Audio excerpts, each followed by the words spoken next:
Okay guys, mandalian lang. Kung taga Mindanao ka guys, panoorin mo itong video na ito para malaman mo kung ano ang proposal ni Congressman Pantaleon Alvarez at ni former President Rodrigo Roa Duterte. Maganda ito guys. Madaling ma-improve ang Mindanao. Kagaya ng Singapore na nag-separate sa Malaysia yata. Ngayon, mayaman na sila. Kaya kung magiging independent na tayo at magiging um, Mindanao Republic na o ano bang pangalan na magiging federal ang Mindanao. Guys, maganda ito. Para sa atin ito, maraming magkaroon ng magandang buhay at maraming trabaho. Kasi ilang mga politiko nang nakalipas, ilang mga presidente na hindi masyadong napansin ang Mindanao. Para maintindihan ninyo kung ano po ang kanilang mga hangarin dahil po sa nangyayari ngayon. Independent tayo, kung kailan ako gusto ko na. Nagsawa na ako sa ilang presidente na kasi walang nangyari sa Pilipinas. Sawa na umano si dating Pangulong Rodrigo Duterte sa mga nangyayari sa Pilipinas kahit pa ilang presidente na ang nanungkulan sa bansa. Dahil dito isa sa mga ipinasusulong ng dating Pangulo ang ideya na maging independent o ihiwalay na ang Mindanao sa Republika ng Pilipinas. Sa kanyang press con kagabi sa Davao City, inilahad nito na si dating Davao del Norte Representative Pantaleon Alvarez ang unang nagtulak ng ideyang ito. Maaari umano itong gawin sa pamamagitan ng pangangalap ng pirma. Ngunit paglilinaw ng dating Pangulo, hindi ito maituturing na rebelyon o paghihimagsik laban sa bayan. There's a process in that.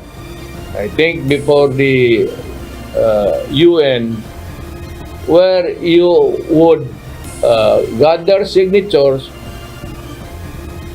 from all sorts in Mindanao, magpirma, verified under oath in the presence of so many people, decide that we want a separate. Kaya kung ganon lang naman kayo dyan sa Luzon, pati sa Visayas, bahala kayo. Mindanao is rich. But of course, kung mag-separate independent to, at magpuntahan lahat dito ang Pilipino. Magandang araw po sa inyong lahat. Narito tayo sa The Mga Has Interviews. Abay ang atin pong pag-uusapan, ang sinasabing Hiwalayan Blues. Ang Mindanao gusto na daw humiwalay sa Pilipinas at kasama natin ang punong abala daw sa proyektong ito si dating Speaker at ngayon Congressman ng Davao 1st District, Pantaleon Alvarez. Magandang araw, sir. Hi, Malu, magandang araw po sa inyo.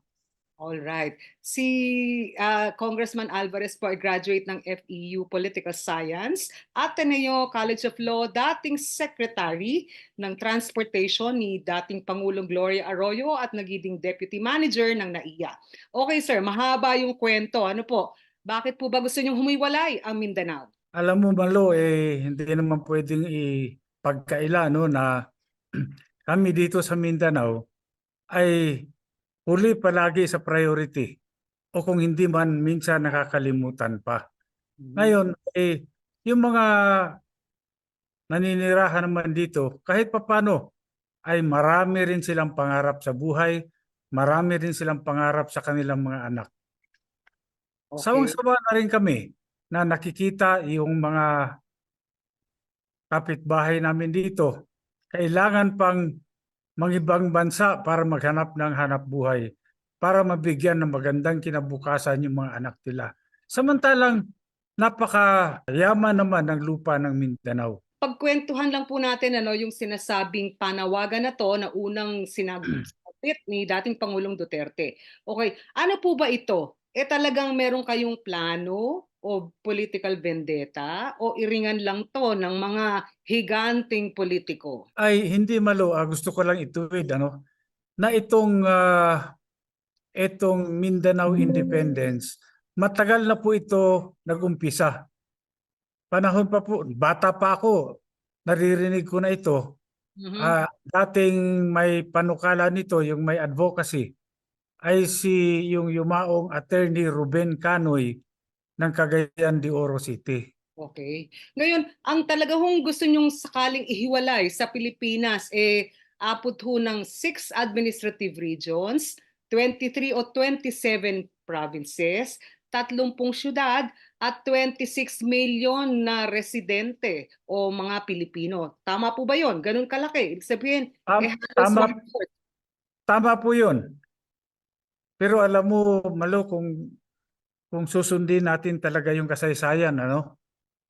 Ang original talaga ng mga group of islands dyan, kung maalala nyo yung Minso Pala kung tawagin, Mhm. Danao, Sulu, Palawan. Yan yung original historical na grouping of islands. Ngayon, ang sabi ho ng mga tao, parang tila dumating itong panawagang ito at kayo daw yung punong abala, sabi ni dating Pangulong Duterte. Paano ho ninyo ihihiwalay ito dun sa away ng mga Dutertes at ng mga Marcoses na tila nagsimula kailan lamang at tapos ngayon ay gugulong itong Mindanao Separation Movement? Malo, siguro napakababaw ng mga dahilan. Kung ang dahilan ng paghihiwalay ay dahil lamang sa interes ng isang tao. Hindi naman siguro. Dahil sa nasabi ko na matagal na po na hinaing ito ng Mindanao at matagal na pong panaginip ito noong araw pa. Ngayon, ilinawin lang ho natin, kung may sinasabi kayong medyo na-neglect o hindi nabigyan ng sapat na atensyon, pondo at parang proyekto ang Mindanao, ang hulihong Pangulo natin si President Duterte. Hindi ho ba talagang bumuhos ang grasya nung siya'y nasa pwesto sa Mindanao? Malo, hindi po kayang habulin ng 6 na taon yung napag-iwanan dito sa Mindanao. Marami pa pong dapat talagang gawin dito. Ngayon, kayo ho na sabi ni Pangulong Duterte na magiging in charge dito sa proyektong ito. Ano ho yung eksaktong plano ninyo? Paano nyo ito i-roll out? Ganito kasi ako ay naatasan ng dating Pangulo dahil alam niya na noong araw pa, bago pa siya naging Pangulo ng Pilipinas, ay matagal na akong kasama sa advocacy ng Mindanao Independence. Okay. Kasama ko pa rito sila dating Attorney Ruben Canoy, kasama ko po rito. Kaya ako naman yung naatasan niya na bumuhay ulit nung natutulog na kilusan. Ano ho yung eksaktong plano? Paano nyo ito i-roll out? People's Initiative ba ito? Ito ba parang meron ng pondong nakalaga? Ano yung timetable ninyo? Ito Malo ay lilinawin ko lang na gagawin namin ito, walang kasamang violence dito. Peaceful ang gagawin natin dito. Kagaya nga gusto kong balikan yung nakatalaga sa ating saligang batas. Article 1, Declaration of Principles and State Policies. Di ba ang sabi niya, the Philippines renounces war as an instrument of national policy and adopts the generally accepted principles of international law as part of the law of the land. Ngayon, self-determination, right to self-determination is a principle accepted by international law. Okay. Therefore, it is part of the law of the land. Part po ng batas ng Pilipinas yan. Ngayon, ito ay babasahin natin. Kasama po yung Bill of Rights guaranteed by the Constitution. Isa na rito yung freedom of expression. Freedom to assemble peacefully. Ngayon, ikwento lang yung huni nyo sa amin. Kasi kayo ba'y nakapagkonsulta ng mga pwedeng alyado nyo rito? Kasi ang imahe, parang tila lahat ayaw sa inyong proyekto. League of Provinces of the Philippines, Mayors for Good Governance, Cabinet Secretaries, at kahit na ang Bangsamoro Autonomous Region Parliament. Sino ho kakampi yung natitira? Malo, normal naman yan, no? At naintindihan ko yung kanilang posisyon dito. At kinakailangan igalang din natin yan dahil dapat doon tayo mag-umpisa. Igagalang natin ang posisyon ng isa't isa. Pero ang sinasabi kasi dito dapat, sabi nga rin ng konstitusyon na the Philippines is a democratic and republican state. Sovereignty resides in the people and all government authority emanates from them. Okay, okay. So, ibig sabihin dadaan kayo sa Kongreso? Ganun ho ba yung ideya nyo? Hindi po. Ang Kung gagawin maalala nyo po, ito ay ito siguro magandang ehemplo ito. Kung maalala natin yung EDSA 1, no? Mhm. Oh, wala naman sa libro 'yun eh. Wala sa batas 'yun. Mhm. Oh, anong nangyari? Yung mga tao mismo nag-assemble sila sa EDSA para Okay. i-petition yung gobyerno. Ayaw na nila sa gobyerno. Okay. Kaya nga doon napaalis ang dating Pangulo na si Ferdinand Marcos Sr. Okay.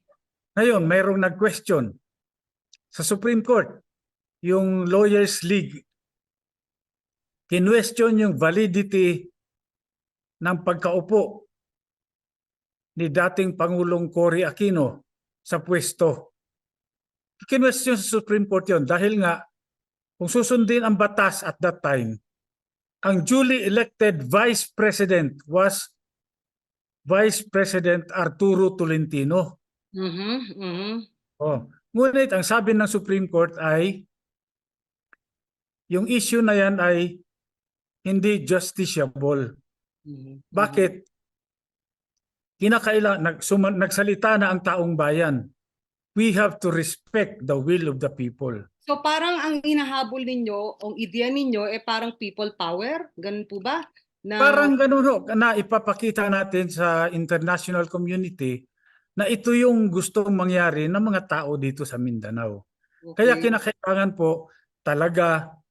kinakailangan ipaliwanag, no, sa mga tao sa Mindanao kung bakit natin ginagawa ito at kung bakit natin kailangan gawin ito. Yung sinasabi po ninyo, lulugar kayo sa batas, non-violent, dapat ang method Opo. ninyo.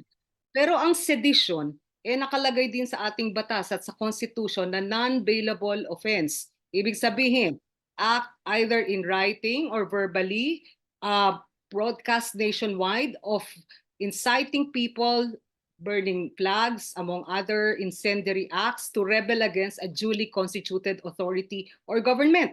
Hindi niyo ba nire-recognize ang Pangulong BBM bilang kinatawan ng duly constituted government natin?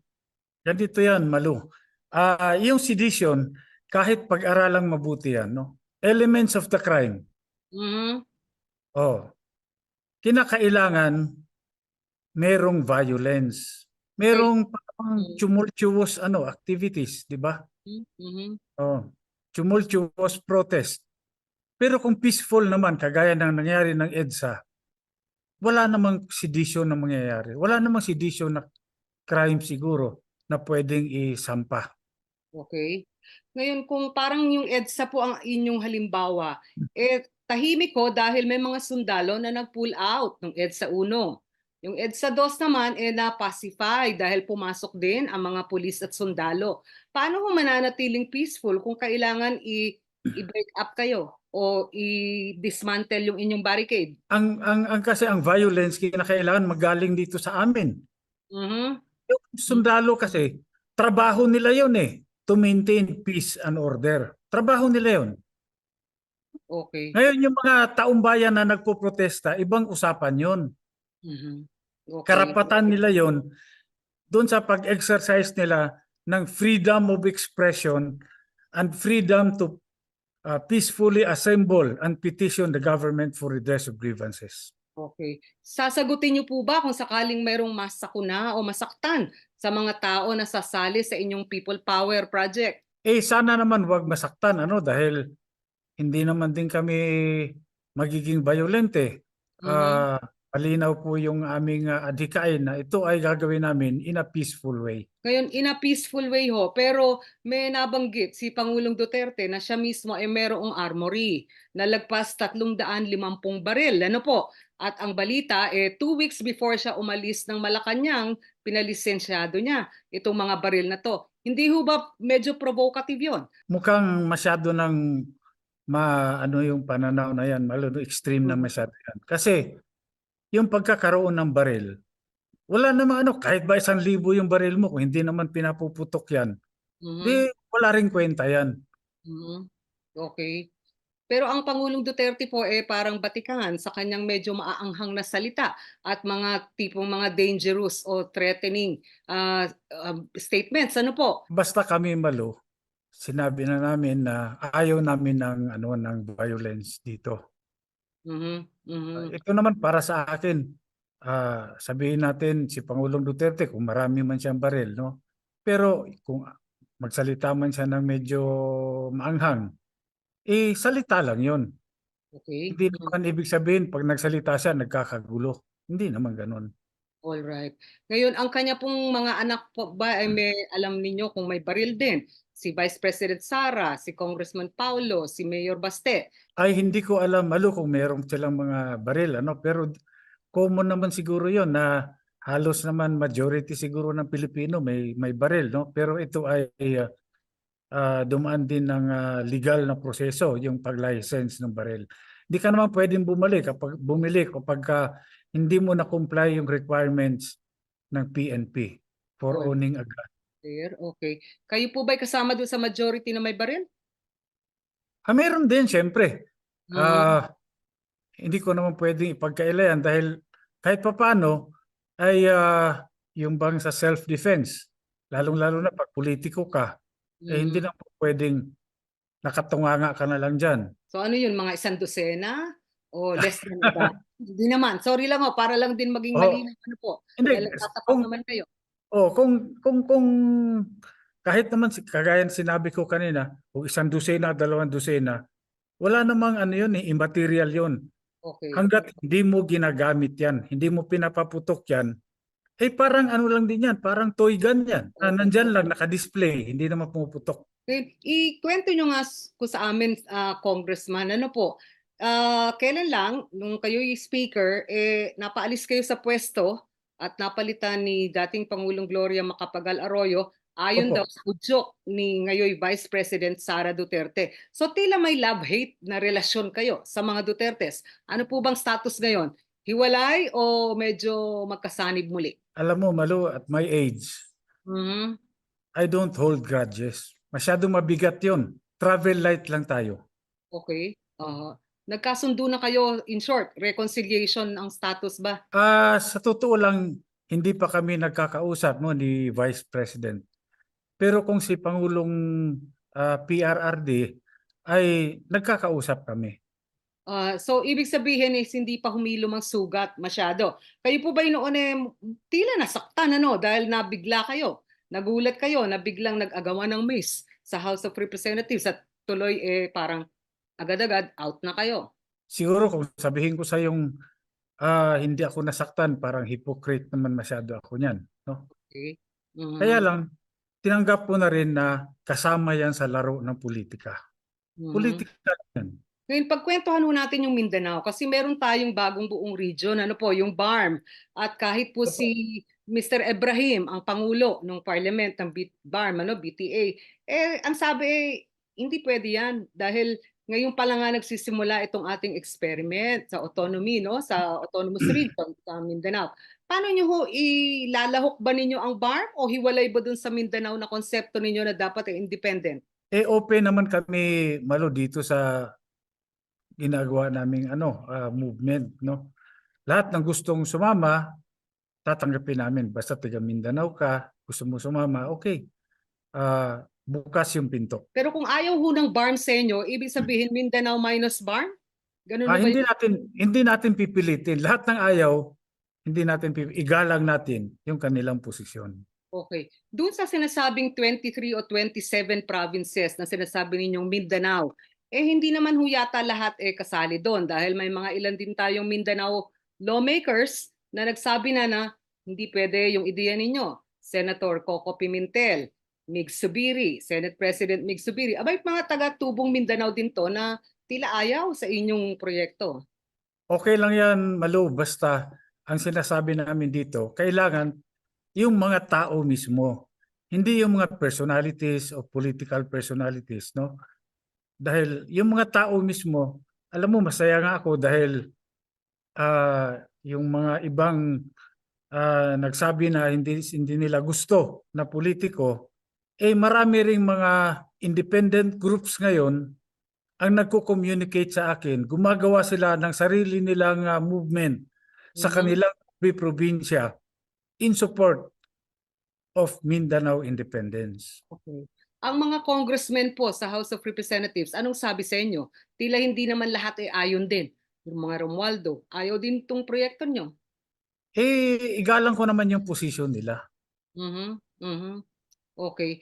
Ngayon, paano niyo ho kukumbinsihin yung mga tao na lumahok dito? Sa karanasan nitong pirma, itong People's Initiative, ano po, for charter change, nagkabistuhan na meron daw alok na ayuda, kaya pinapirma yung mga tao at hindi nila alam na meron palang ganong proyekto o hindi nila talagang naintindihan na para sa charter change on. Gaano ho kaiba itong inyong proyekto? Kayo ba yung Ah, din ng ito ayuda?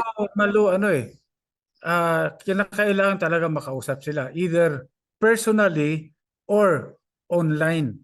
Mhm. Kasi natin lahat ngayon yung social media masyado ng malaking bagay sa communications natin.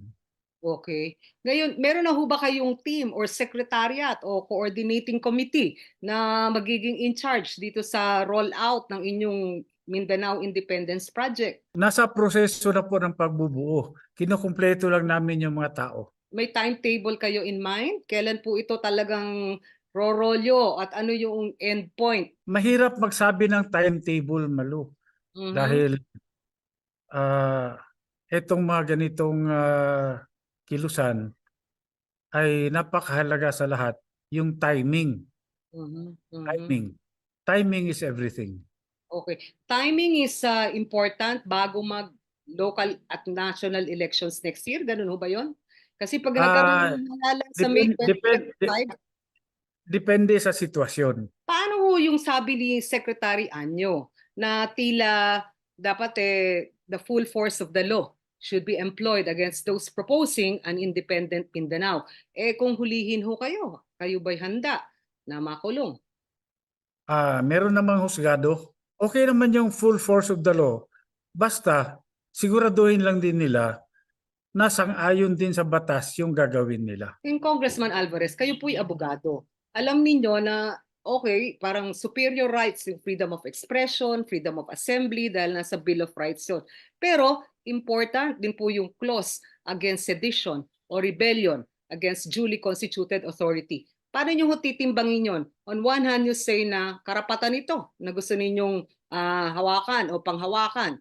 At meron din namang batas na nagsasabi na bawal yung ginagawa ninyo. Wala naman sa palagay ko, Malo, na batas na nagsasabing bawal yan. Kasi guaranteed nga yan eh. Mhm, Yung mhm. right to self-determination. Guaranteed yan, hindi lang sa local laws, kundi pati sa international law. Pero kahit ho si Pangulong BBM ay nagsalita na ang sabi niya yung inyong initiative ay magiging failed project dahil yan ay magiging travesty of the Constitution. So sino pa ho ang kailangang magkaroon ng ganong statement para makakumbinsi kayo na Well, eh, kung maalala nyo, noong 1986, ganyan din yung sinabi ng tatay niya. mhm, Ngunit nangyari yung people's power. mhm. Pag Okay. ayaw na ng mga tao, kailangan irespeto palagi yan. Will of the people. Mhm.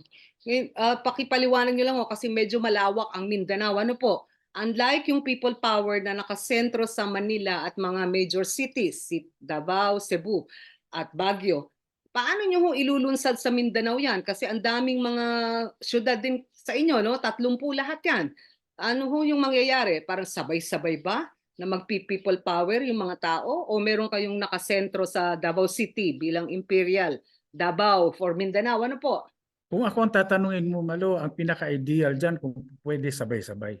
Lahat Mhm, ng regions. mhm, mhm. Hmm. Lahat ng regions. Yun yung 16 na administrative regions ang ibig niyo sabihin. Opo, kasi hindi mo naman pipigil yung tao. Kung Mhm. pagkawa, Anim. kumbinsido na sila na Mhm, mhm, humippay, mhm.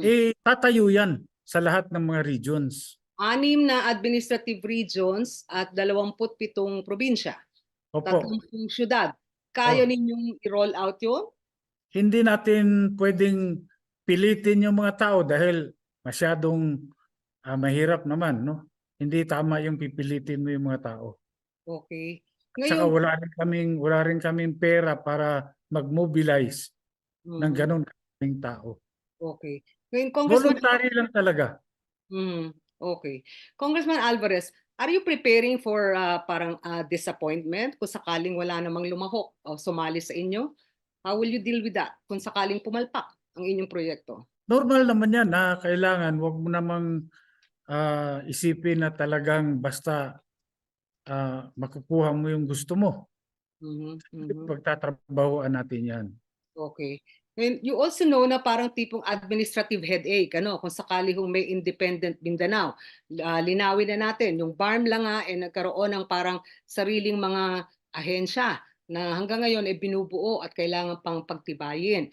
Pagka nag-independent Mindanao, ibig sabihin niyan yung mga departamento, magkakaroon kayo ng sarili, internal revenue, budget, public works, etc.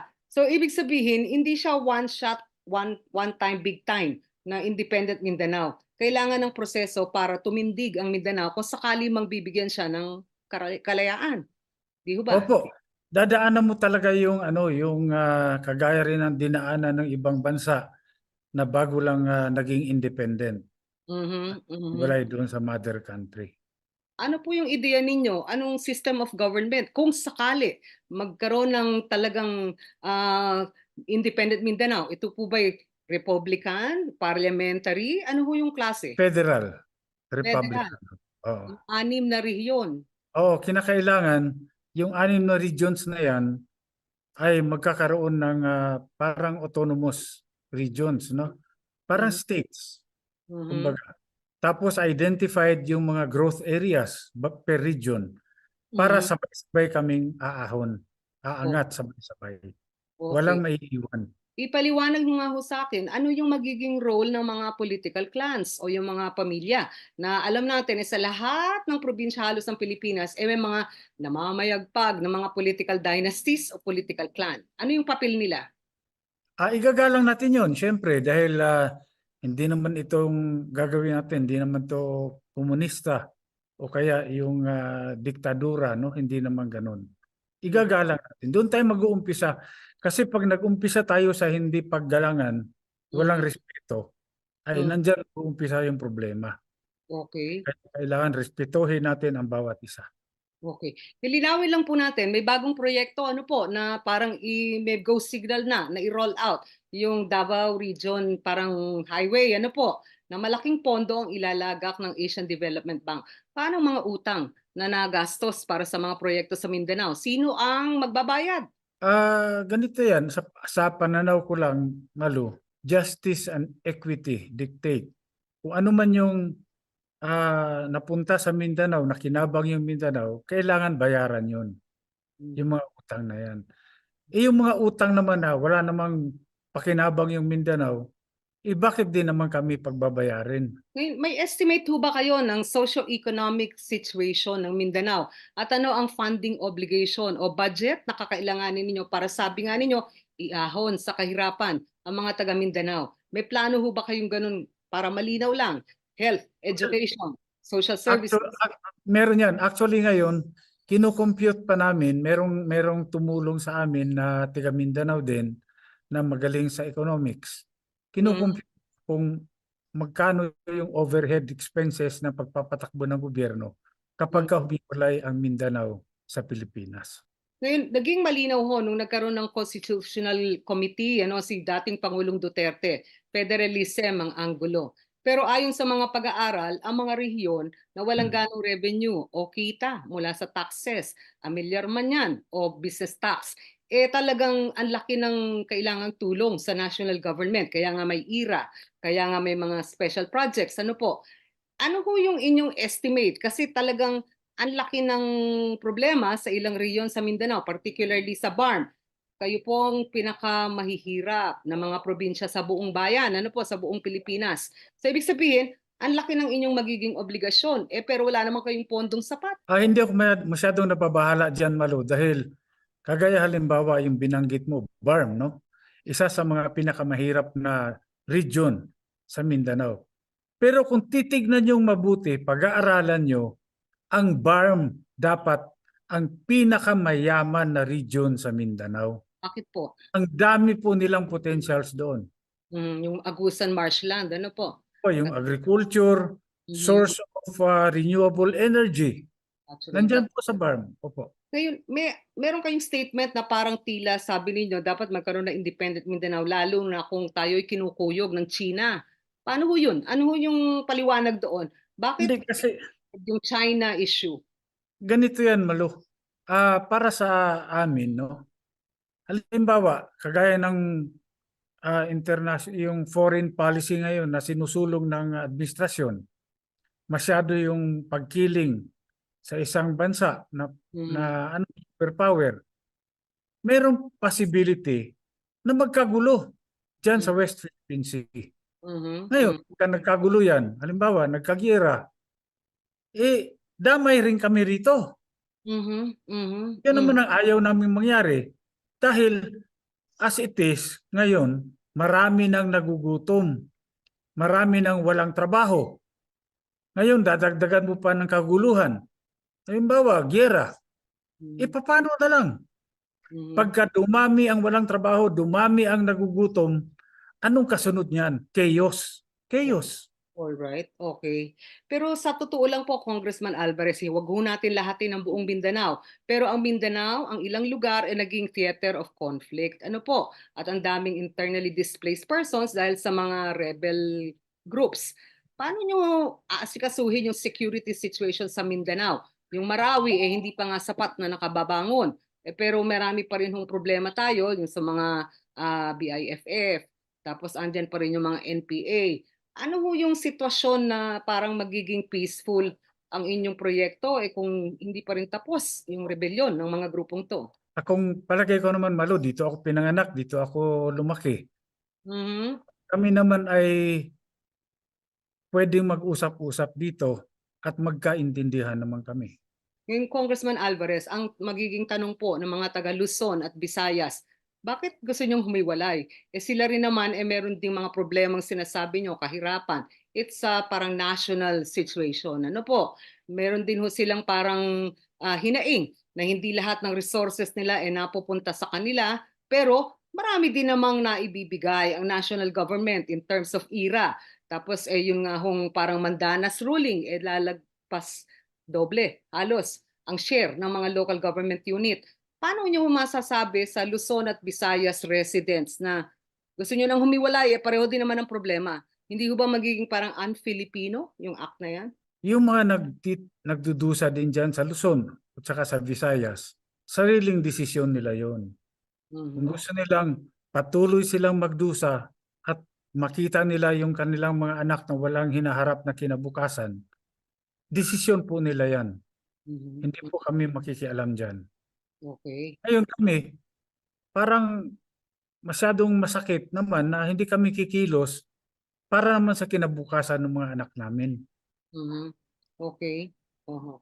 Yun, ilinaw lang ho natin. Pag sinabi ninyong Independent Mindanao, ang ibig ba sabihin nun ang inyong constituents o ibibilang ng mga mamamayan ng Independent Mindanao ay yung nakalugar o nakabase ngayon sa Mindanao? Paano ho yung lumikas sa Luzon, sa Visayas o yung mga internally displaced na kung saan pang lupalop napunta na? Sila po ba'y kasama pa rin sa Independent Mindanao o hindi na? Sasagutin ko yan, Malu, kung meron na kaming sariling saligang batas, yung transitory constitution. So aabot hanggang sa Constitution, Federal System of Government at ang mga political clans hindi sa tingin ninyo mamamayagpag muli? Hindi naman kasi kahit naman sa Pilipinas, hindi nga nila kayang sugpuin yung political clans na yan dahil demokrasya nga eh. Mhm. Mhm. Demokrasya.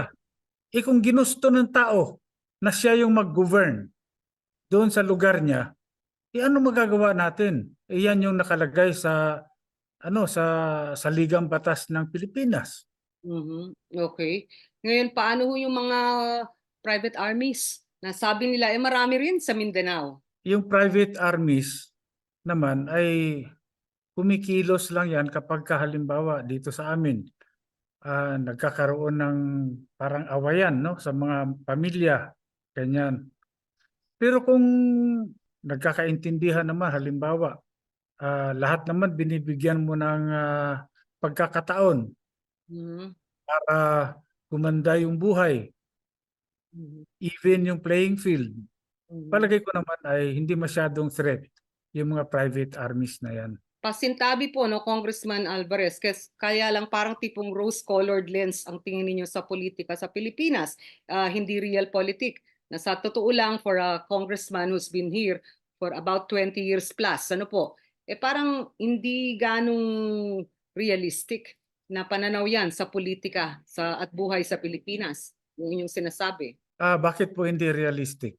Mhm. Kasi sabi nyo, pag private armies, pagka may peaceful agreement naman, mga political clans, dahil pagka na-elect naman, o kaya parang tipong kung sakali merong federal system of government na hindi naman magiging problema yung obligasyon ninyo sa mga pangangailangan ng mga tao. Parang marami hong problema ang Mindanao, pero yung inyong sinasabi parang tipong maganda, maaliwalas na Mindanao, pero medyo nagli-leapfrog po yata sa mga tunay na problema. Mali ho ba yon? Hindi naman kasi tingnan natin yung ugat, no, ng pagiging para pumayag yung tao maging private army, Mhm. isang politiko. Anong ugat niyan? Hanap buhay. Hanap buhay. Mabigyan mo yan ng disenteng hanap buhay na kaya niyang pakainin yung mga anak niya, yung pamilya niya, kayang mapag-aral yung kanyang mga anak. Sino bang may gusto ng maging private army ka ng isang politiko? Mhm. Sino Mhm. bang may gusto na ilagay mo yung buhay mo diyan sa sa kapahamakan? Recently, medyo napuruhan ang Mindanao, ano? Particularly ang Davao provinces. Meron kayong Lindol, Davao meron Region, yeah, oo. John, ano po. At ngayon itong mining landslide, ano, na 110 daw ang mga taong missing pa at lagpas sa 100 na yung namatay. Ano ho yung ginagawa ng Mindanao Independence Movement groups para tulungan sila o ipaliwanag kung ano yung sitwasyon? Yung Mindanao Independence Group, sa ngayon, honestly, wala naman kaming may tulong financially doon sa mga nasalanta.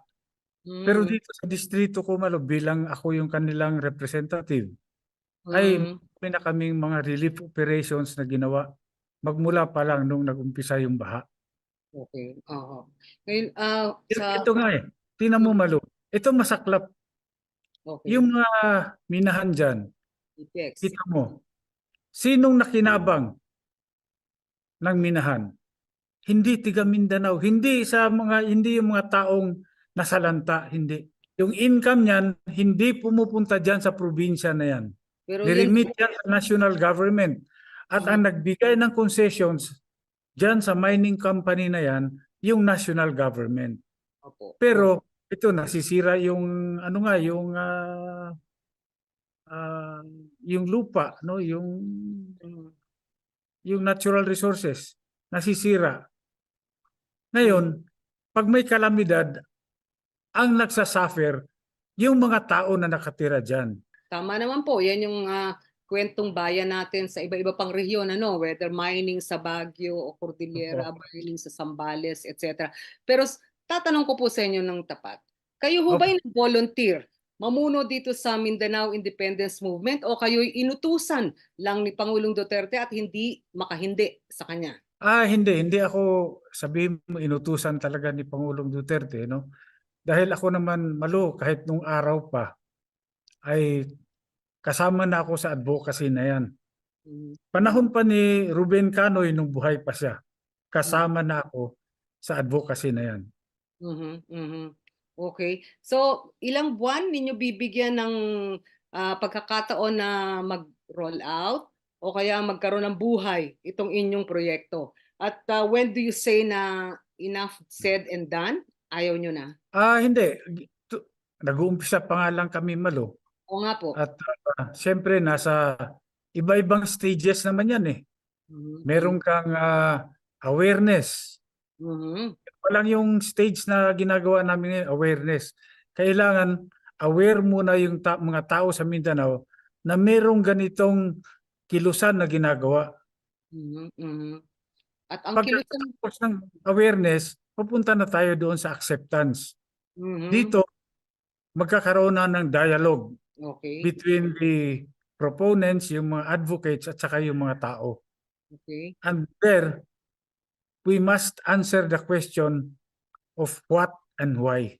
But anything you do will have to go through some process of approval, whether in a plebiscite or in a referendum. Kaya dapat dudulog din kayo at some point sa Commission on Elections o sa national government. Tama po ba? Hindi po, hindi po. Mhm. Kasi wag muna natin pag-usapan yung referendum kasi hindi naman sa ligang batas yung ating sinusulong dito, Okay. no? Mhm. Kundi itong independence nga ng Mindanao. Mhm. Mhm. Mhm. So talagang people power ang inyong ruta na Opo, gustong opo. gawin. Ibig Tama po sabihin, yun. Tama po yun. ang people power ninyo ay kailangan magwagi agad na may independence declaration. Ganun po ba yon? Tama po yun. Opo, opo. Mm. But when you declare yourself independent, dapat may nakatindig ng coordinators o conveners o parang interim. Tama po ba? Government. Tama po yun. Tama po yun. Mm. Sino pong Kasama rin sa pagpaplano niyan. sino pong mamimili kung sino uupo doon sa interim government? Yung mga kasama po sa kilusan. Okay. Meron ho bang dagdag na pangalan kayong maibibigay kung sino yung mga kasama sa kilusan na yan? Hindi pa. Baka nakakahiya rin naman sa kanila, no? Kung ayaw nilang ma-identify. All right. Pero talagang kayo'y desidido na hiwalay na kung hiwalay. Hindi to mga parang buhay artista lang na magkarelasyon, magkahiwalay na ngayon. Ang Hindi inyo po, pong hindi po. pinuntahan dangerous ang territory. Kasi pwede kayong makasuhan talaga ng sedition kahit na sinasabi ninyong you will renounce violence. Yun lang panawagan ninyo na bumitak, humiwalay sa duly constituted authority, parang tila dating sedition na. Kung meron man nag-iisip ng ganyan na seditious yung action, no? Meron namang husgado. Bukas naman yung husgado, di mag-file ng kaso. At pag kayo kunyari lang sabi nga full force of the law nahuli, may titindig ba in your place para ituloy yung inyong proyekto? Marami, Malo. Mhm. Marami. Hindi lang naman ako yung nakatayo rito Marami. Okay. At sigurado tayo kabilang doon si dating Pangulong Duterte. Ganun po ba? Isa siya kasi publicly in-announce niya na na gusto niyang maging independent country yung Mindanao. So, Congressman Alvarez, ano yung inyong masasabi sa pangkalahatan, lahat ng Pilipino para maintindihan nila bakit kailangan maging independent ang Mindanao? Ito kasi ang para sa akin, Malo, matagal na panahon na iba't ibang administrasyon ang nakaupo diyan sa gobyerno ng Pilipinas. Mhm, mhm, Ngunit hanggang ngayon, ang dami pa ring nagugutom. mhm, mhm. Ang dami pa ring mahirap. Dami pa ring mga hindi nakakapag-aral. Dami pa ring tao na kinakailangan pang maging OFW para mabuhay nila yung kanilang pamilya. Okay. Mhm. Samantalang dito naman sa Pilipinas, ito lang, tingnan mo, Singapore. Singapore ang liit-liit na bansa. Walang agriculture, walang natural resources. Kahit tubig ini-import pa galing sa Malaysia. Bakit naman maunlad sila? First world country. Okay. Oho. Nandito lahat. Bakit hanggang ngayon ang daming taong nagtitiis, nagdudusa sa kahirapan? Bakit Alright. ganon? Pero sa buong Pilipinas po, ganyan ang sitwasyon, hindi lang sa Mindanao. Tama. Kaya nga, para sa akin, dapat mag-isip-isip na lahat. Mhm, Kasi mhm. kung ikaw gobyerno, hindi mo naman kayang patakbuhin yung bansa mo, yung teritoryo mo na napakalaki, hindi mo naman kayang i-develop yan o i-utilize yan. Bakit pagpipilitan mo pa na kunin yung teritoryo na yan? Bakit hindi mo bigyan ng kalayaan yan to chart their own destiny? Okay. Congressman Alvarez, alam ko po kayo masinsin din sa pagpaplano, paggawa ng batas. Pero ano yung nasisilip ninyong risk factors o mga tipong mga problema or obstacles na haharapin ninyo?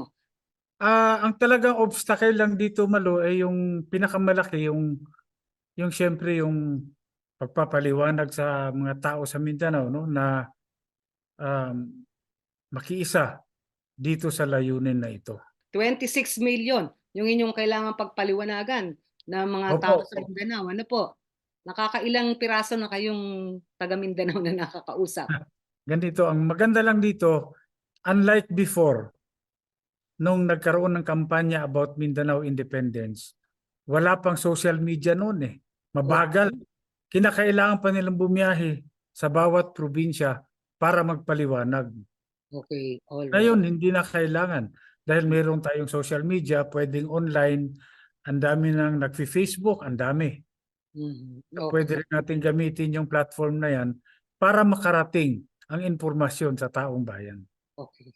With all due respect, Congressman, parang yung tunguhin ay malinaw at parang tila maganda. Pero hindi ho ba, sabi nila ay parang nangangarap kayo ng gising? Ah, para sa akin, Malo, mabuti na yung mangarap ako ng gising nang wala akong ginagawa na natutulog. Maraming salamat po at good luck. Updatean tayo, no sir, pagka nag-roll out na ang Opo, inyong proyekto from awareness to acceptance to mobilization. Tila yun po yata yung third stage, ano, na opo, opo. mag-people power. Okay. Tama po yun. Maraming salamat. Congressman Pantaleon Alvarez. Bigyan po natin ito ng reaksyon. Kung sa akin po ay payag po ako na magiging independent ang Mindanao kasi ilang presidente na po, ilang mga politiko na po ang nakaraan, parang hindi masyadong na-develop ang Mindanao kasi parang napabayaan na kasi yung taxes natin dito parang 70% na punta sa Luzon at saka 30% lang dito. Pero pag may sarili na tayong sovereignty o yung tawag yan, ma-independent na tayo, mayroon tayong sariling batas at namuno dito sa Mindanao at saka ma-open itong Ligwas and Mars na alam naman natin na dyan ang pinakamalaking source sa buong Asia ng mga tinatawag natin na gasolina o lahat ng mga kwan dyan. At dito, halos lahat dito sa Mindanao na. At sa pagkakaalam ko, mayroon pang ibang bansa na tutulong sa atin. Baka tutulong pa itong 57 Islamic country o itong OIC. Mas madali ma-develop ang Mindanao.